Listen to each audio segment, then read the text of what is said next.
രാജ്യദ്രോഹ കുറ്റം ചുമത്തി മലപ്പുറത്ത് 2 വിദ്യാർത്ഥികളെ അറസ്റ്റ് ചെയ്തു. ദേശവിരുദ്ധ മുദ്രാവാക്യങ്ങളുള്ള പോസ്റ്ററുകൾ പതിച്ചു എന്നാരോപിച്ചാണ് അറസ്റ്റ്. വിവരങ്ങളുമായി അനുമോദ് ചേരുന്നു. അനുമോദ്, അങ്ങേയറ്റം അസ്വാഭാവികമായ കാര്യമാണല്ലോ ഇത്. വിദ്യാർത്ഥികളെ ഇത്ര വലിയൊരു കുറ്റം ചുമത്തി അറസ്റ്റ് ചെയ്യുക എന്നത് എന്താണ് ഉണ്ടായത്? സനീഷ്, മലപ്പുറം ഗവൺമെന്റ് കോളേജിലെ വിദ്യാർത്ഥികളാണ് ഇപ്പോൾ രാജ്യദ്രോഹ കുറ്റം, രാജ്യതാൽപര്യത്തിന് വിരുദ്ധമായ രീതിയിൽ പ്രചരണം നടത്തിയെന്ന കുറ്റം ചുമത്തി അറസ്റ്റിലായിരിക്കുന്നത്. ഇവർ മലപ്പുറം പോലീസ് സ്റ്റേഷനിലാണുള്ളത്.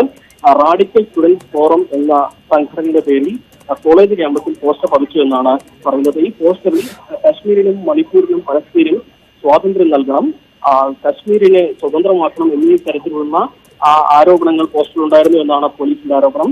പോലീസിന് ലഭിച്ച പരാതി കോളേജ് പ്രിൻസിപ്പൽ ഇക്കാര്യങ്ങൾ വ്യക്തമാക്കിക്കൊണ്ട് പോലീസിന് പരാതി നൽകി. ഇതിന്റെ അടിസ്ഥാനത്തിലാണ് ഇപ്പോൾ ഈ അറസ്റ്റ് ഉണ്ടായിട്ടുള്ളത്. 2 വിദ്യാർത്ഥികളാണ് പോലീസിന്റെ കസ്റ്റഡിയിലുള്ളത്.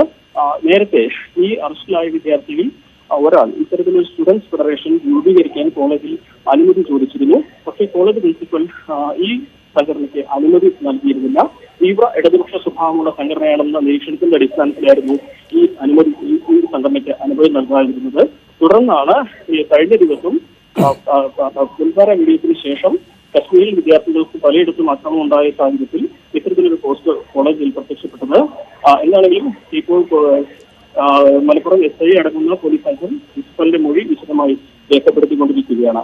അല്പസമയത്തിനകം 12 മണിയോടെ ഇവരെ മലപ്പുറം കോടതിയിൽ ഹാജരാക്കുമെന്നാണ് നമുക്ക് അറിയാനാകുന്നത്. സനീഷ്, ശരി, നന്ദി അനുമോദ് വിവരങ്ങൾക്ക്.